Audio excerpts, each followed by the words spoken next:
Hey everybody, Tim Imholt back again, because I'm the only one on the channel normally, so it's kind of cool. But just today we're talking more about artificial intelligence and in particular how it's showing up in our school system as people potentially using it to cheat and to write papers for them and to answer essay questions and that kind of stuff. I'm going to throw it to our guest here today and let him introduce himself, and then we'll just dive in. Hey, I'm Brian Martin, and I've been teaching for more than 10 years, both at the college level and the high school level. But 8 of those years were at the college level in Washington State. And then in 2021, I moved to Arizona and taught at the high school level for 2.5 years.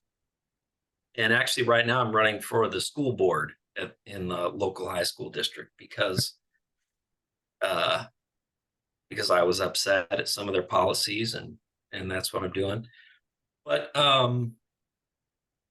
yeah, So that's yeah, that's usually how they suck you in. You get mad at a policy and then somebody goes, "Well, great, so you run," and you're like, "Ah, "Man, what do-" yeah, So somebody almost talked me into running for Congress that way. Like, "Oh, if you're so upset, why don't you run?" I was like, that's a good no, it's not a good idea." yeah. Um, anyway, so one of the things that's come up quite a lot is using large language models or these art models to or these art generators to go off and replace human writers or artists. And what I don't think gets enough attention is, when I was teaching at the university level, even though I taught physics or astronomy, I used to tell people, "Hey, I need you to write a 5-page paper," because in my head, people who can't properly communicate when they get a real job, are going to have issues. And I used to get this grumbling from my students on the science side. "Oh, we're scientists. We don't need to know how to write." And I can tell you, as somebody who's been a scientist for 20 years, you really do need to know how to do that because otherwise nobody knows what you're talking about. But so I used to assign, 5-page, 6-page papers, even in my freshman classes, and nobody hated it or nobody liked it. And I didn't want to grade it, which made it even worse because you get 250 papers you got to grade now. But I that was way before all these large language models hit.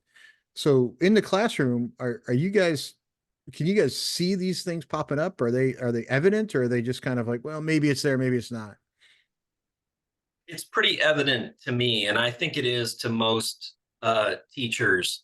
Um, Usually, at the beginning of the semester, a teacher will do a small in-class writing assignments just so you can get a writing sample from each student, um, and you can kind of gauge what their writing ability is Mhm. based on that in-class writing assignment. So And they then have to sit down in class and write, like not take it home and write it. They have to write it while they're in front of you. that's right, and hand Okay. it in right there. So maybe 20 minutes, 30 minutes on the first or second day after you introduce the class. You do that, and I keep it for the whole semester Mhm. for that very reason, so I can compare it like the first essay um, when they hand it in. If I suspect that they didn't write it, Mhm. and you could get your parent to write it. Um, doesn't have to be uh, an AI, a chat GPT or something. And you just compare it to that and go, wow, that's pretty different, you know? And I call a student in. Um, and the thing is, I'll ask them about the paper.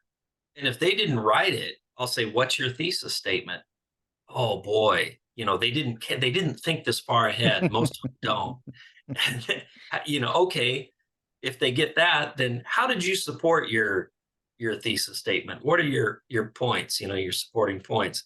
Oh, again, oh gosh, and most of my students will say, I wrote it 2 weeks ago, and I just don't remember. I don't remember what they are. Well, That's I've their slept since then, right? go-to. I can't possibly be able to Yeah, recall something that happened. I mean, there's been two outbursts on Instagram since that point. yeah. But okay, so what's the school system say about this kind of stuff? Are they taking any, I mean, do they care at all, or is it just kind of like, oh, just let it go? And At both the high school and the college level, the administrators, um, they're uh, they're trying to figure out how to let students do this, how to let them use it. On the one hand, they have to officially be against plagiarism. Mhm. But both my assistant dean and the head librarian said to me, uh, oh, this is a great tool. We should be able to figure out how to let students use this to and uh, it, to me that's an incoherent direction to a teacher because plagiarism is not allowed. I mean, do we want them to learn how to write or not? Well, I mean, And I even if should you, even if I you don't teach call it a my large, even if you don't call it a large language model does plagiarism, which somebody's going to argue, well, it's legal to use, and legal doesn't mean ethical. Those are two entirely different things, right? So it yeah. might currently fit the text of some law somewhere, and some lawyer can make an argument to that. Now, is it ethical or not? That's a whole entirely different story. But one of the things I've caught these things doing on occasion is making up references, incoherent sentences, and you can edit a bunch of that out. But the thing that gets me is if we like, I used to make when I was teaching, I taught things that were highly mathematical, right? So I used to make people show their math work, not just go home and do it, right? And we're not talking, I didn't do this 50 years ago. I'm only 52, so I was this was early 2000s, so people had access to spreadsheets, programmable calculators, the online resources, all that was around when this wasn't the Stone Age, right? So this was 20 years ago. But you would still catch people who had no idea how to do math in your freshman classes. And it's not that I wanted to say, hey, look, you've got to do this or else, right? You're going to fail. I want to see, I wanted people to actually show their work so that I could gauge where they're at. It's like, okay, do I need to like pitch here? Or can I pitch here? What's that really look like? And, I never taught an English class, but I have written a couple of books. And I do know that if you don't understand the basic process of writing, and at the K through 12 level, that's where you kind of learn it. If you don't understand the process and you want to be a writer, or you want to do something more creative for a living, if you can't put together 5 or 10 pages and keep it coherent, right, you're never going to be able to put together 200 pages, right? It's just, you're not going to get there because you got to start building those skills somewhere. And if we start people out with here, use this helper tool that'll let you muddle through 10 pages. What happens when they hit college and get to a real problem, right? They just rely on it 100%. Yeah. Yeah. I mean, you'll graduate high school, sure, but what happens at that next step? What good are you to an employer? What Because it to me, and this is another one I've done some videos on recently, is AI is they're projecting job losses from AI in numbers that are pretty darn big. And if you look at across the next sort of 7 to 10 years, there's projections all over the map, but I looked at it two different ways. It's sort of in the next in the United States and then globally, and even the conservative numbers I'm seeing globally are 300 million, give or take, which is something like 10% of the global workforce Yeah. is in 7 to 10 years. And there's other people saying, well, yeah, but people will retrain. I'm like, I'm Gen X. I've been hearing that every 4 years. Every time somebody runs for president, like, I'll go retrain, retrain, retrain. And luckily, as a physicist, I don't really have that problem. There's always something for me to do. But yeah, I got kids. I got a kid who's about to be next year will be a freshman in high school. And then I've got one going into seventh grade and one going into sixth. They're starting to look at, what do I do for a living?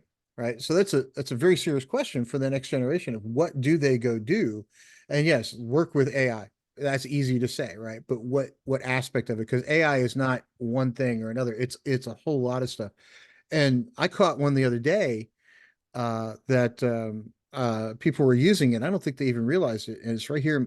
I live north of Dallas, in Frisco, Texas, and the local McDonald's. I was at the drive-through, and I noticed that the order was going on the screen in a really weird fashion. It was like as soon as I said it, it was showing up, and I'm like, they're never this fast. And I realized it took me a minute to realize there's a voice to text actually taking my order. I got around the corner and I asked the guy, I'm like, did you punch my order? He's like, oh no, the computer does that now. And in a couple of weeks, there's going to be here, put your money in or swipe your card. Right. So, Yeah. and I did the math. I'm like, okay, how many people does that impact? Right. And what happens what do those people go do next? Right. Because you might say, oh, it's just the drive-through guy. Well, yeah, it's a drive-through guy for every shift, for every day of the week, times 200,000 fast food restaurants in the United States. And it doesn't take long to get to 1 million people who just lost their job. And, so what does that person do next, right? What's their next job? That becomes a bigger problem when you throw that many people out of work. It's a couple million people, maybe call it 500,000 people nationwide, which doesn't sound like a lot until you consider, 300,000 up on the job market is a big number, right? And then you think, until you lose your job, it's not a big deal. But that's one example of where AI is coming in. And if people are so dependent on it, even at the K through 12 level, and they can't think for themselves, that becomes a bigger problem. And the place you learn those skills is at K through 12, right? So if they, and the torture I see, and I'd love your opinion on this, the torture I see is if kids are allowed to use those tools, and I'm not saying they shouldn't be, but if they are dependent completely on those tools, might be a better way to put it. What good are they when they get in the job market? Like, what are they, Yeah. you know, and it's not that, I don't think that all kids are doing it. I think some kids really want to do these things, and other kids just want the quickest way out possible so they can go play a video game, which I get, but because I play video games myself. In fact, the National Video Game Museum I was at earlier this week, uh, they did not sponsor this, unfortunately. They should, but they didn't. So anyway, it's interesting to me that the district is actually looking for ways to let kids use this stuff. I hadn't even thought about that aspect of it.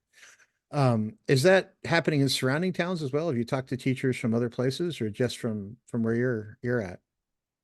No, I think it's having taught in Washington and here in Arizona. I think that, it does depend. State to state, district to district, it's going to be different. Um, but a lot of them want to do that. And there's a couple other things about this. One thing is, let's say you have, I will uh, give the minimum estimate for how many kids use it in class. Let's say half, Mhm. and really, I think it's more who use this for their essays. This is a problem for the teacher because you can't fail half the class. Then, you fail one student, you can inflate grades and nobody will question you. That's fine. They Mhm. like that. Their performance pay is based on student improvement. But if you fail one student, you have to justify it. If I say this student plagiarized, which is that policy is clear, it's not allowed. You have to prove it as the teacher. Mhm. So, like I'll take a Google shot, a screenshot, from Google of the passage that's in their essay that they didn't cite. You know, that's the kind of thing you have to do. Uh, so it's a problem when it's so widespread, when it's so overwhelming. How does a teacher deal with that? Well, I'll tell you that most teachers just let most of it go. Mhm. They just like that's what's happening in schools today. It's just whether a teacher likes it or not, they um they just allow it. So I think that's terrible.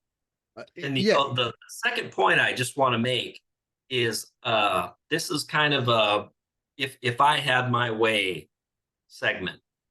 Mhm. If I had my way, uh, it wouldn't be allowed.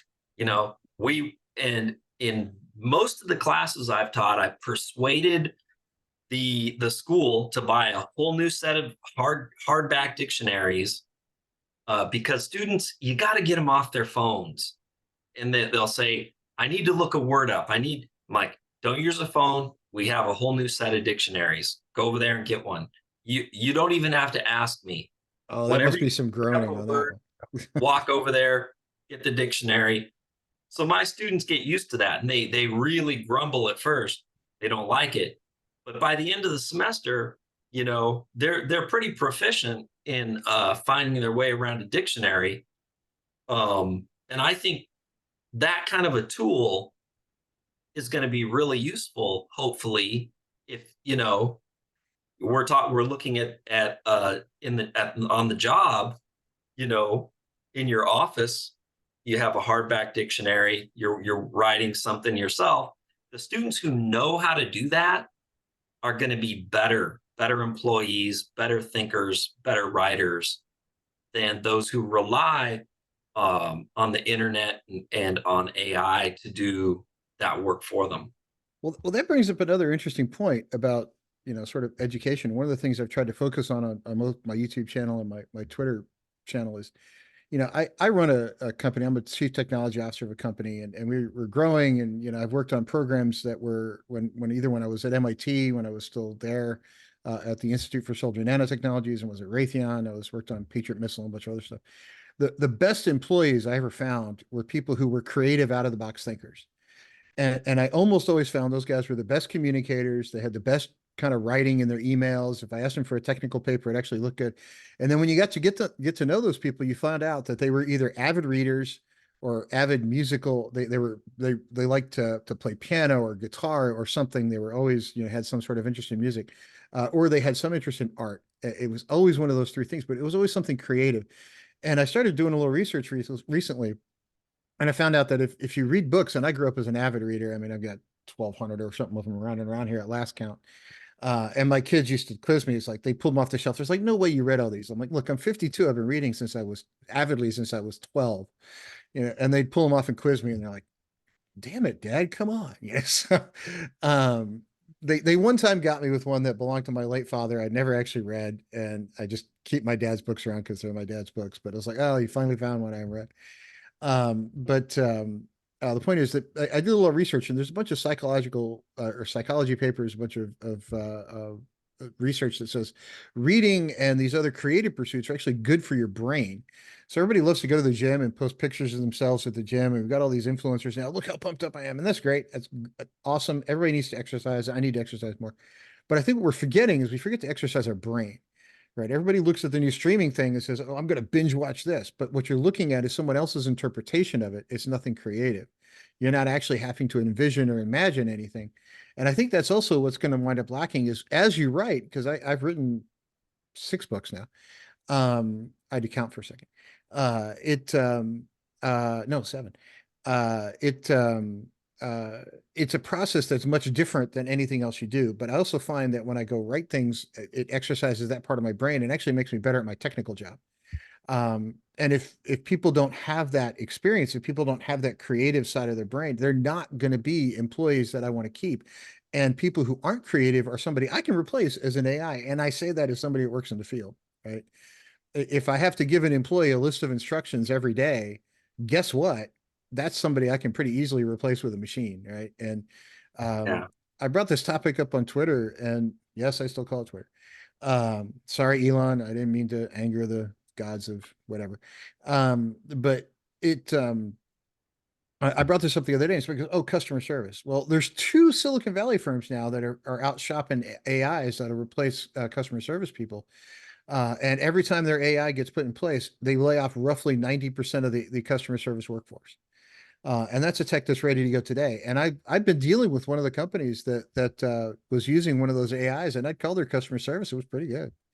Um, so, I was like, well, gee, if we can do that, where's it going to go next? And I went through this list of like 50 companies that are doing AI.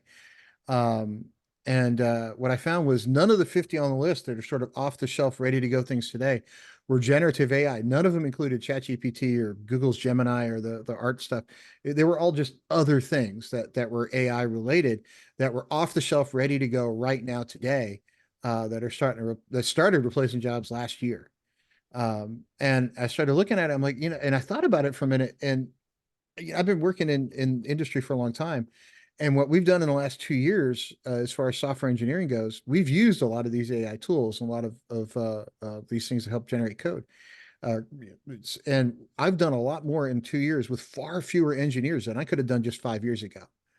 Right. So we're already replacing jobs, not by the fact that, oh, I fired a bunch of people, but I didn't hire nearly as many as I would have, because we got this tool. And what's that do for future generations? Right. So it means those most creative people, those people who are the best at this kind of stuff, are the ones that are going to get jobs. And if what you're saying is the districts are going, hey, let's just let them get away with it because if you fail 50% of your class, you're going to have to go explain it to the principal, and no teacher is going to want that on their record. Right. Where do these kids go to get jobs, right? I mean, they're just kind of screwed, right?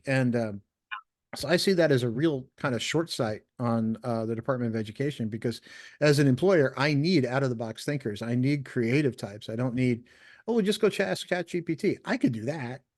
Right? So, you Yep. know, I don't need you for that. And Gemini is getting pretty good.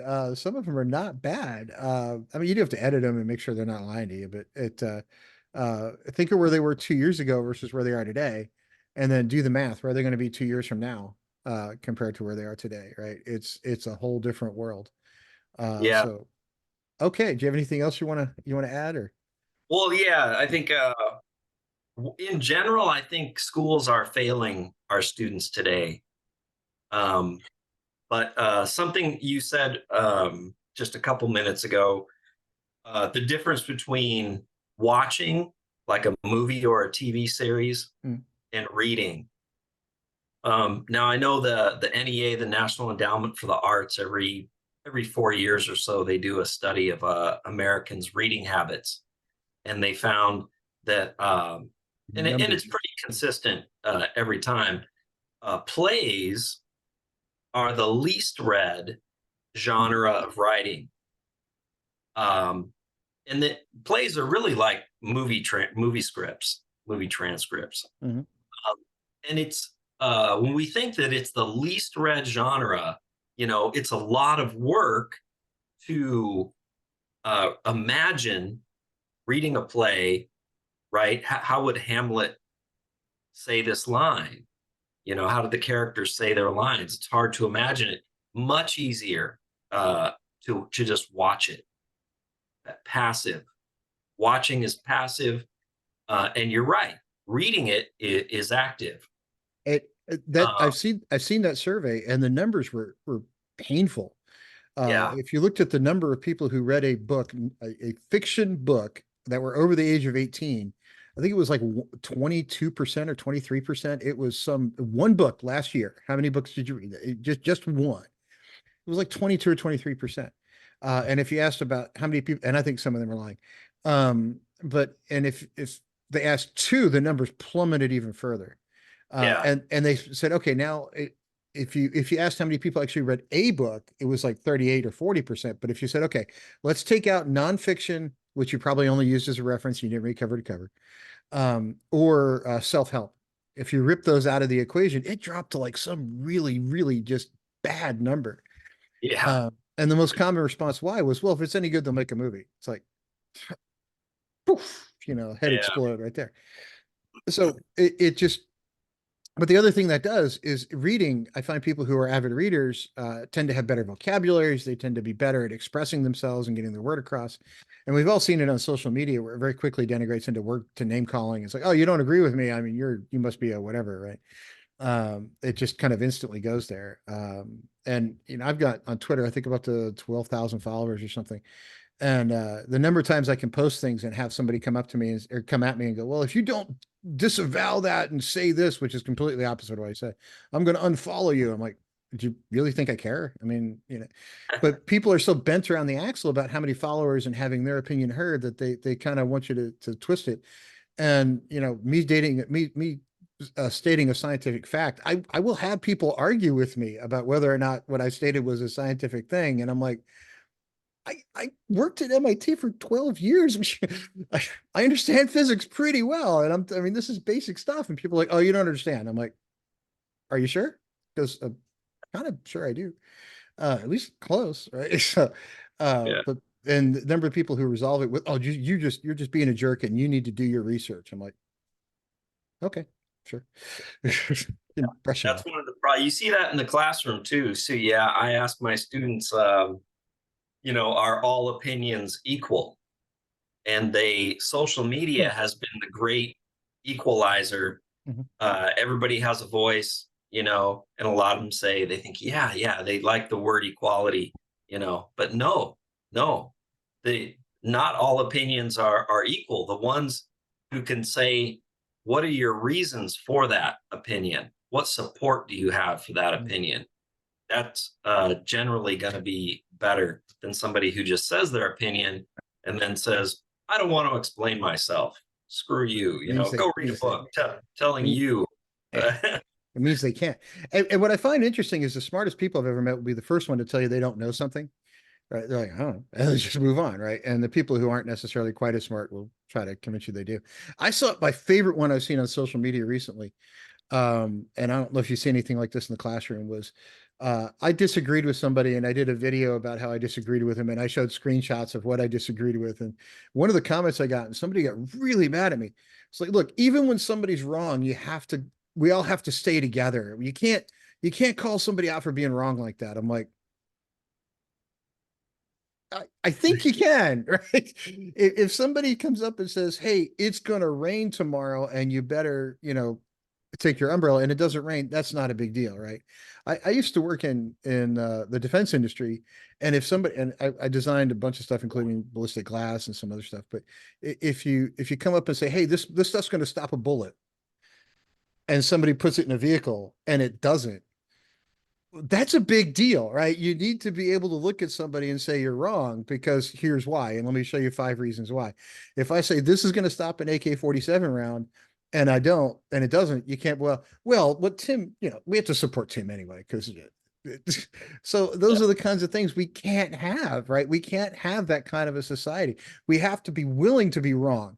And I think that's the problem everybody has. And I think that's one of the things that when I went through school and when I see my kids are going through now, um, people aren't willing to be wrong. They want everybody to be right. So they kind of keep lowering standards over time to just make it a little easier and a little easier and a little with the best of intentions.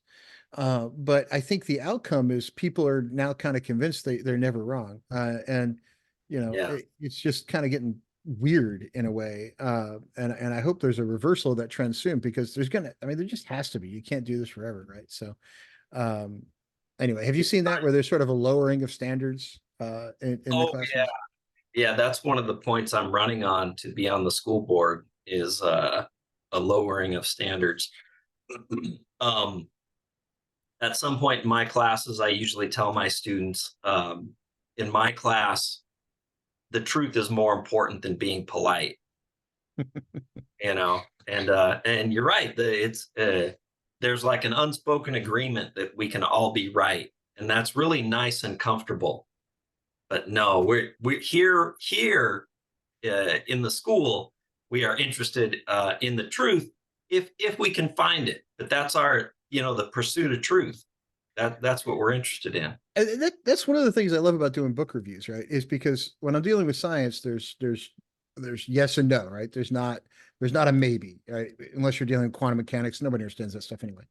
But like when I'm doing book reviews, like I started reading this one again. It's a book from the late 70s called Lucifer's Hammer. It's a sci-fi book, weird thing, but and I posted a couple of sort of in progress of rereading it reviews, and people are like, well, I interpreted that differently. And that's okay, right? Somebody looking at something interpreting in one way versus another, as long as you can back up why you interpret it that way, I'll have that discussion all day long. Maybe they saw something in the book I didn't.